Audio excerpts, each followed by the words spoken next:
Je reprends, j'ai fait une pause où j'ai bu énormément d'eau. Donc là, nouveau chapitre qui s'appelle La Grande Descente. Donc c'est encore un souvenir qu'on visite de notre enfance. Donc là, on a un enfant de 2 ans, on peut parler et on peut commencer à courir un peu dans tous les sens sans surveillance. Donc aujourd'hui, c'est un jour un peu qui sort de l'ordinaire. Notre père est très occupé, il donne des ordres à nos serviteurs. Blablabla. Enfin, j'épargne les détails parce qu'en fait, c'est du descriptif, hein, c'est un espèce de roman visuel. Donc moi, je vais faire en mode narration. Et même notre grand frère Stéphane ferme sa gueule aujourd'hui. Donc là on va voir Gloria. Donc notre mère nous dit qu'aujourd'hui c'est la grande descente. Ça veut dire que c'est un jour de fête religieuse qui célèbre le moment où les dieux jumeaux sont venus gracier l'humanité de leur présence. Donc c'est un jour religieux. J'ai l'impression que ça ressemble un peu à un jour chômé où t'es pas censé faire des trucs. Donc là y a pas de jouets, y a pas de chaises, y a pas de tapis, et on va en gros contempler notre la miséricorde divine ou quoi. Donc on va manger du gruau et du pain rassis. Alors c'est très mauvais pour sa croissance, si tu peux me permettre. Voilà, donc tout le monde se tait, on est assis sur du sol froid, on comprend pas trop ce qui se passe. Et donc Gloria elle nous explique un petit peu la théologie de cette société.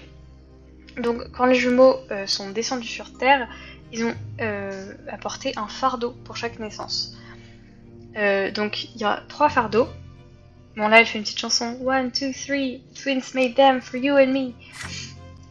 Donc en gros il y a la caste des nobles qui sont, c'est très médiéval, hein, qui sont responsables de maintenir l'ordre et de nous protéger de on sait pas quoi, ils ne protègent de rien d'autre, mais bon, que eux-mêmes.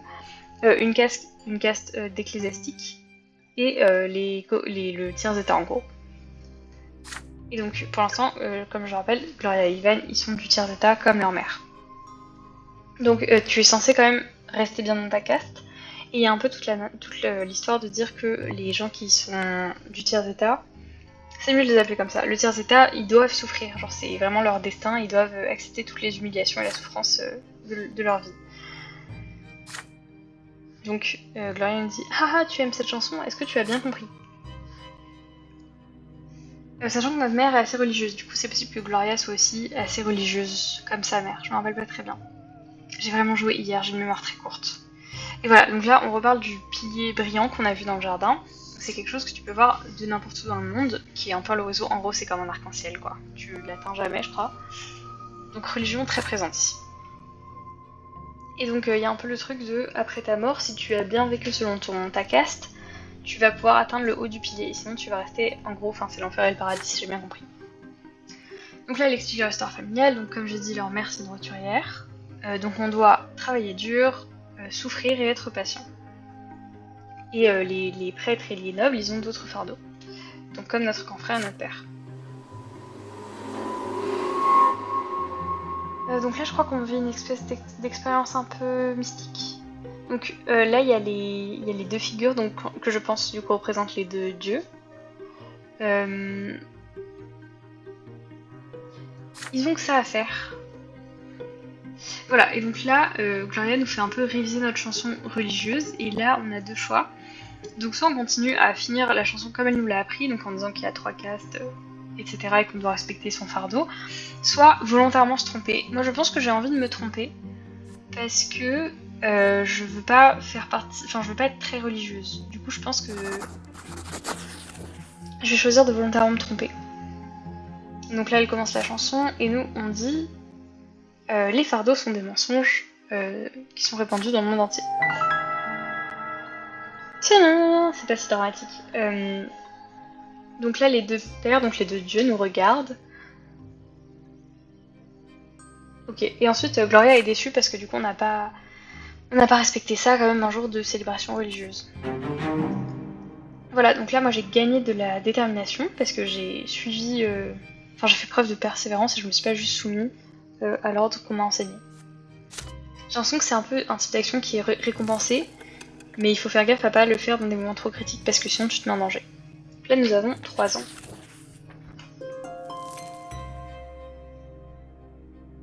Ok, donc on commence à comprendre de plus en plus ce qui se passe autour de nous. Donc comme j'expliquais tout à l'heure, notre père c'est un noble qui a été anobli et du coup il peut pas transmettre son rang à ses enfants. Donc par exemple notre frère aîné il est noble parce que sa mère elle faisait partie d'une famille noble par génération, donc elle pouvait transmettre son statut. Mais donc nous comme notre père est un noble du manteau, comme il dit ça, on a une opportunité dans la vie d'atteindre un statut noble de la même façon. Donc je crois si on va dans une université impériale ou un truc comme ça. Donc on a une éducation assez bonne je crois, une éducation aussi religieuse de la part de notre mère qui est très bigote, je sais pas si on dit ça comme ça, elle est assez zélée. Et encore une fois, en vrai ça a un peu du sens d'être zélé dans leur société parce que la religion est très réelle, donc ça... Enfin c'est pas absurde quoi.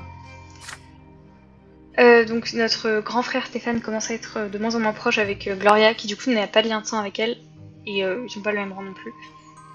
Et ils ont pas l'air de très bien s'entendre. Ah et là on va avoir un autre petit frère ou une petite sœur comme j'avais dit, il y a un trou à remplir dans l'arbre généalogique. Voilà donc ça veut dire qu'on va devenir un grand frère. Ok, notre père commence à nous accorder un peu plus d'attention en nous parlant de trucs militaires, d'affaires d'État, d'histoire, etc. Par lesquels on est assez fasciné. Et donc là, il nous explique que si on étudie assez dur, on pourra devenir donc comme lui un noble du manteau et donc changer de caste.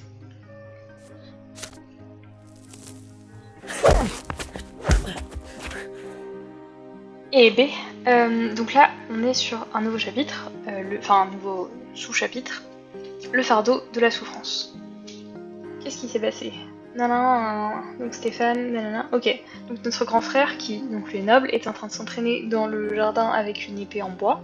On a voulu jouer avec lui, mais il s'est fâché et il nous a jeté l'épée. Et donc nous on a récupéré le bâton et on l'a frappé avec.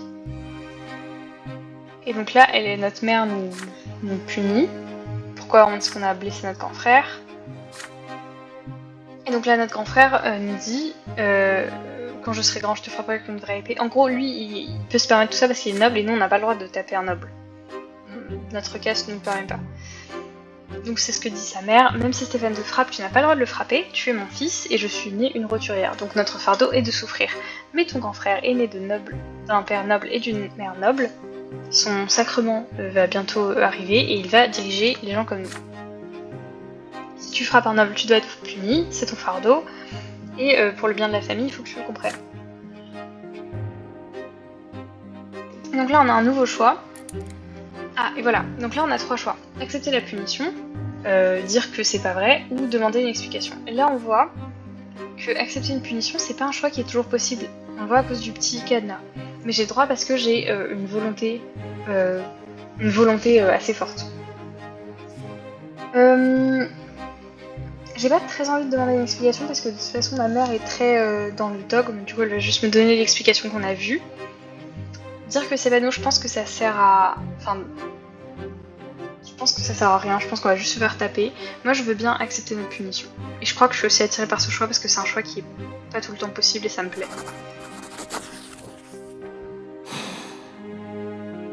Donc là j'ai dit que j'acceptais d'être punie, je m'excuse à mon grand frère. Et donc ma mère m'emmène, certainement pour me battre. Qu'est-ce qu'elle fait? Elle me dit, donc c'est bien, je vois que tu comprends notre fardeau. Notre vertu est la... C'est quoi meekness? C'est la soumission quoi. Je suis très fière de toi.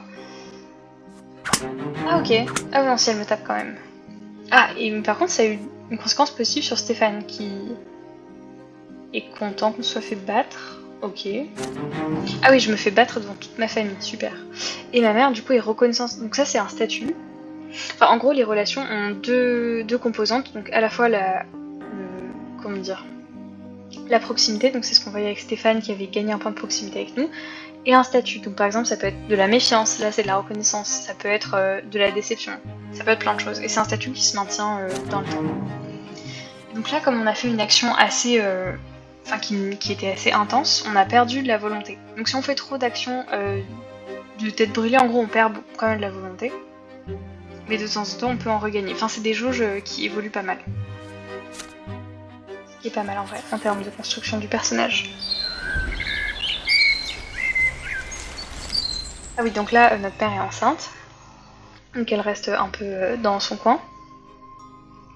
Ouais, le bébé va naître. Et donc c'est Gloria qui s'occupe pas mal de nous. Donc Gloria, elle écrit souvent de la poésie, c'est un peu son truc. Donc elle écrit des... Donc c'est pas censé un truc qu'elle... c'est pas censé être un truc qu'elle peut faire. Elle a eu accès à une éducation parce que son beau-père, du coup, l'a accueillie dans sa maison. Mais je crois que... Je sais pas si les autres roturiers apprennent à lire d'habitude. Je pense que ça dépend de leur niveau social parce que parmi les roturiers, il y a... Enfin, comme dans le tiers d'état, quoi, il y a des gens qui sont quand même assez fortunés. Donc là, elle fait un petit poème. Elle dit... Notre juge, c'est mon deuxième père. Dans le passé, j'en avais un autre. Maman dit que les jumeaux sont grands et qu'on ne devra pas lutter contre notre destin. Mon frère aime courir partout. S'il te plaît, ne tombe pas par terre. J'ai écrit un petit poème, mais ne leur dis pas que c'est moi qui l'ai écrit. Bon, bref, en anglais ça rime. Mais aujourd'hui, donc, on ne trouve pas ma sœur. Et tout le monde est un peu perplexe. Mais où est Gloria? Et en fait, on la trouve, elle est en train d'écrire de la poésie. J'imagine qu'elle va se faire, et oui, réprimander. Donc sa mère l'embrouille. Qu'est-ce qu'elle est? Pourquoi elle est énervée? Je pensais qu'elle était...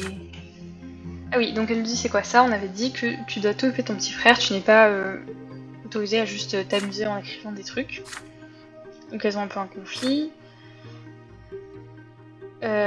Ok, donc elles s'embrouillent. Tu es une roturière et une future épouse, c'est de ton devoir de t'occuper d'enfants complètement.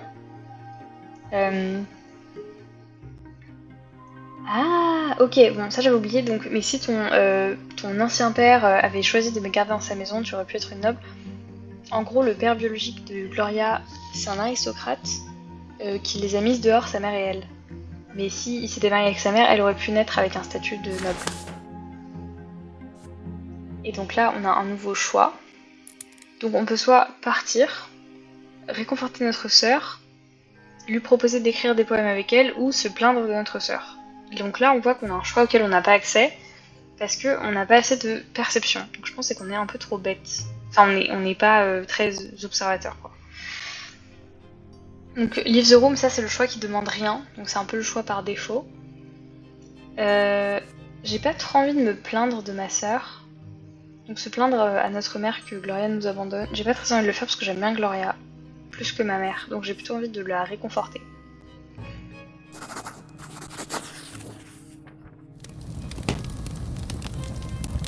Ah oui, donc elle a mis la poésie de sa fille dans la cheminée, cette connasse. Donc on la réconforte, et elle nous dit ah, tu m'en veux pas de t'avoir laissé tout seul? On dit que non. Là, on a quel âge? On a 3 ans, donc ça va. Ah voilà, et donc là, on a gagné un point de relation avec notre sœur, qui maintenant a de la sympathie pour nous, et elle aussi, elle a le statut reconnaissante. Mais par contre, nous, on a perdu encore une fois des points de willpower, et donc là, on est dans le... Ah, on est à 0, ah merde, bon. Parce qu'en gros, là, si on tombe en dessous de 0, on va vraiment pas pouvoir faire grand chose, donc je vais essayer de voir s'il y a des choix qui nous permettent de remonter.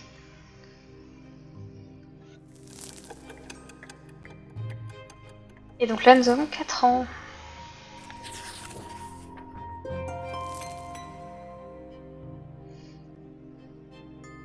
Donc là, le bébé va bientôt arriver. Donc là, notre mère nous explique un petit peu comment se passent leurs histoires familiales. Mais en fait, j'ai l'impression que je fais que radoter, je l'ai expliqué déjà. J'aurais peut-être pas dû expliquer avant que je l'explique. Donc voilà, elle a pas donné naissance à Stéphane, blablabla, c'est nos 2 demi-frères et sœurs. Donc nous, on comprend pas trop. Ah oui, donc là, il va se passer un sacrement, donc une cérémonie religieuse auquel Gloria et Stéphane vont participer parce qu'ils sont tous les deux assez âgés.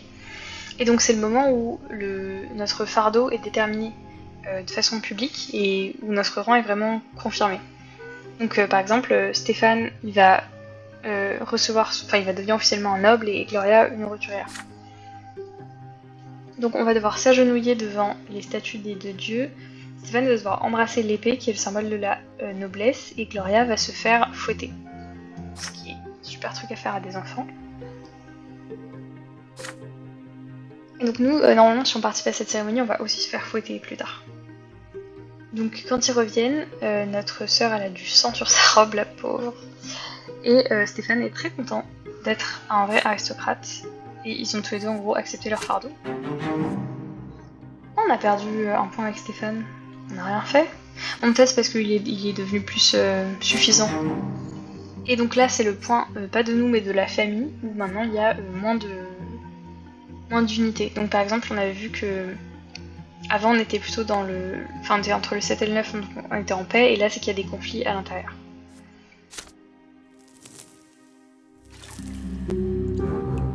Voilà, donc ça c'était un événement un peu important dans notre vie.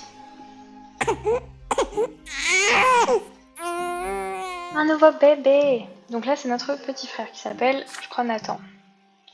Voilà, donc on est très excités de devenir un grand frère. Nathan est un bébé qui pleure beaucoup, car c'est un bébé. Et notre mère est très fatiguée, je pense qu'elle est en dépression postpartum. Et donc là, notre mère elle a oublié un tricot, enfin un truc qu'elle tricotait quelque part de jour, on essaie de lui amener. Et on lui donne, mais en fait notre mère nous regarde très froidement et est extrêmement fatiguée, parce que le bébé fait que pleurer. Et donc, elle nous dit de partir parce qu'on la dérange. Et ensuite le bébé commence à pleurer, elle est très fâchée. Et donc elle attrape le bébé et elle commence à le secouer avec de la malignité dans les yeux.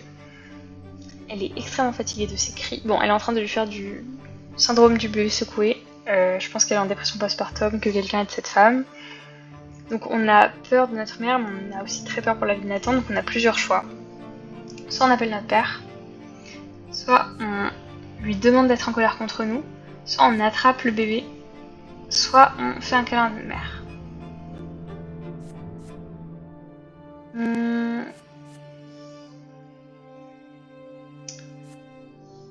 J'ai pas très envie d'attraper le bébé parce que si on le fait tomber accidentellement, ça pourrait être une catastrophe.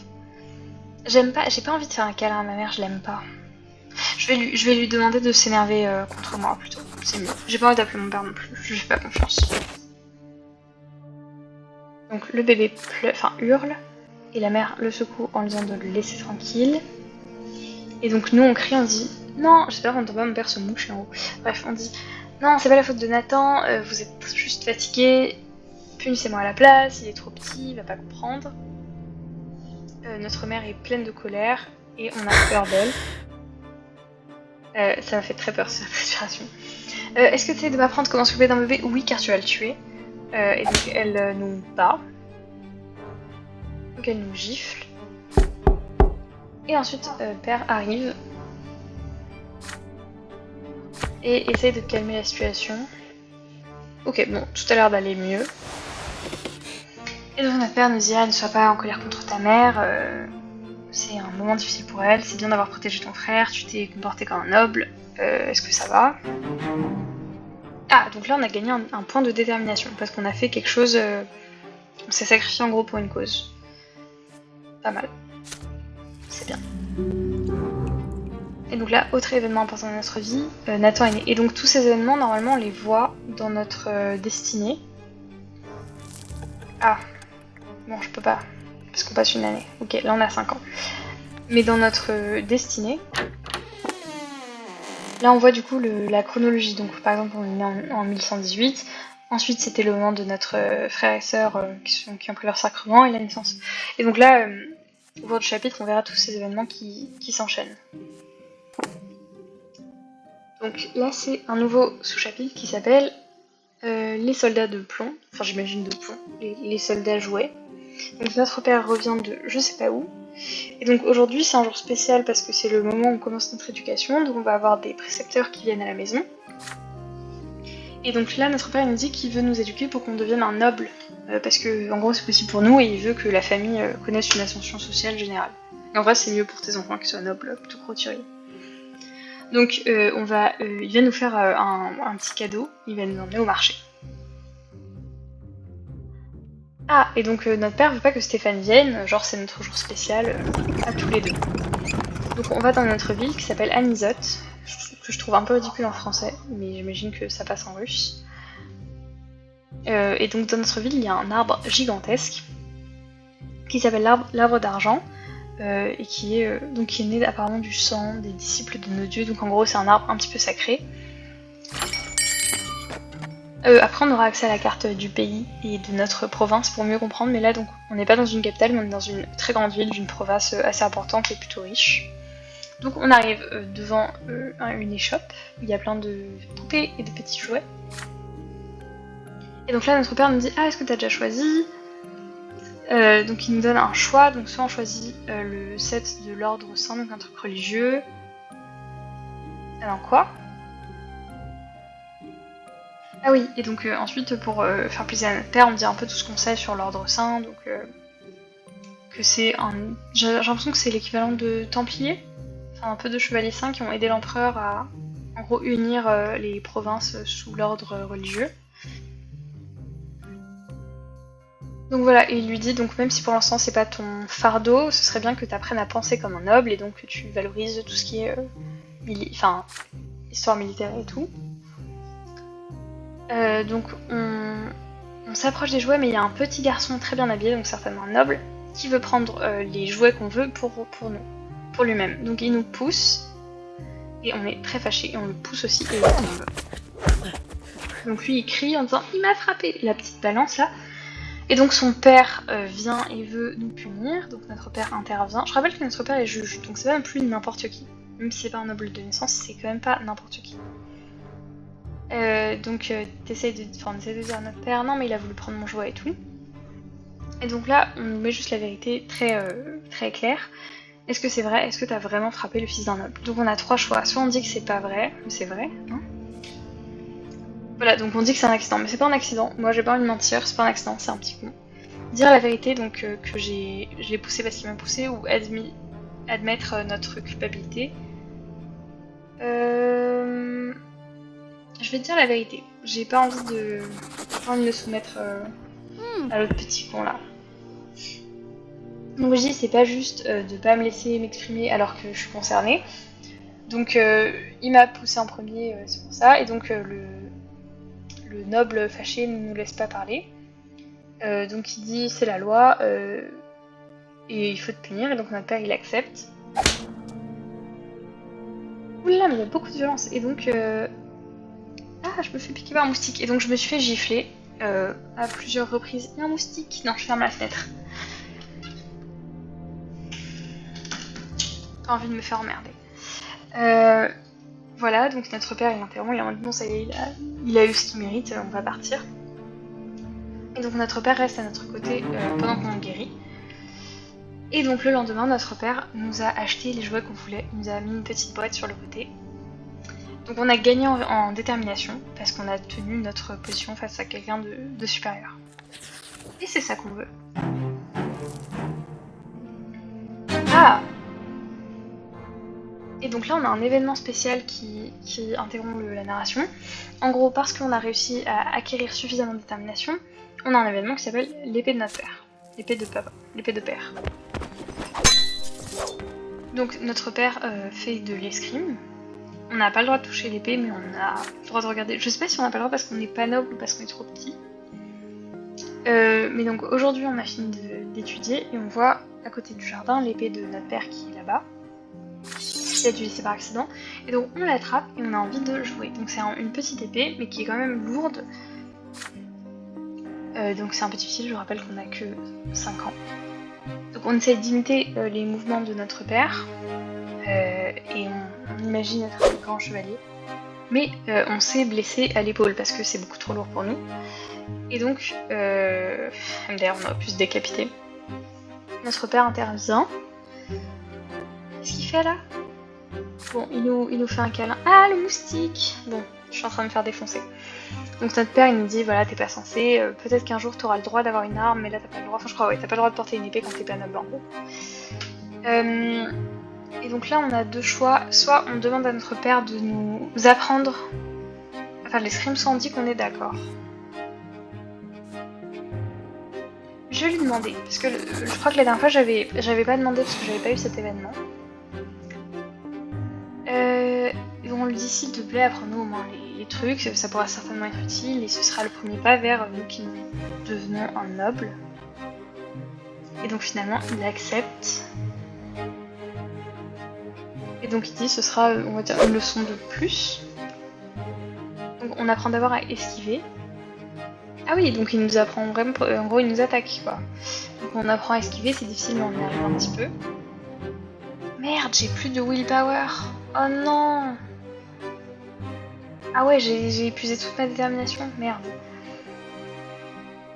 Bon voilà, donc on apprend des trucs. Donc on a gagné en détermination, par contre là on n'a plus de willpower. Ça veut dire que si dans les prochaines pages j'ai besoin de volonté pour résister à des trucs, je vais pas pouvoir. Donc là il va falloir que je fasse des trucs pour regagner un peu de volonté de vivre, sinon je vais tomber en dépression. Et donc là j'ai validé cet événement, j'ai appris l'escrime.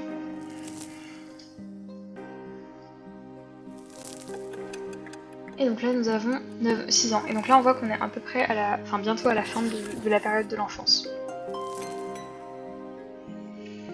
Donc là, dîner de famille. Je me rappelle pas de ça. Donc toute notre famille se réunit ensemble, tout se passe bien, tout le monde est fier de soi. Donc Stéphane dit qu'il faut l'escrime, Gloria récite des poèmes, tout va bien. Et nous on récite donc les rangs de la Légion de l'Ordre Saint là. Donc tout va bien, apparemment c'est juste un petit moment cool. Et notre père reçoit une lettre, oh non, voilà. Grégor Branté, notre grand-père, revient à Nisote. Et Grégor Branté, c'est pas n'importe qui. Donc c'est le premier de notre lignée qui a été anobli. Enfin en gros lui il a réussi à se faire anoblir et ensuite du coup son vœu le plus cher c'est vraiment que sa famille devienne une grande famille noble. Et donc il était content que son fils puisse devenir noble aussi, il était content que son fils épouse une noble, mais il est très mécontent que son fils ait épousé sa deuxième femme qui est donc une moins que rien. Donc la maison est un peu en panique vu que le grand-père arrive et qu'apparemment il est très sévère, donc tout est en train d'être nettoyé, redécoré, etc.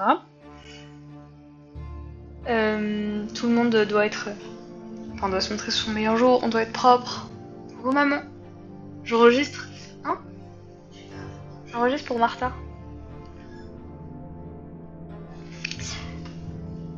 J'arrête maintenant, ça me cringe un peu, j'aime plus quand on m'entend.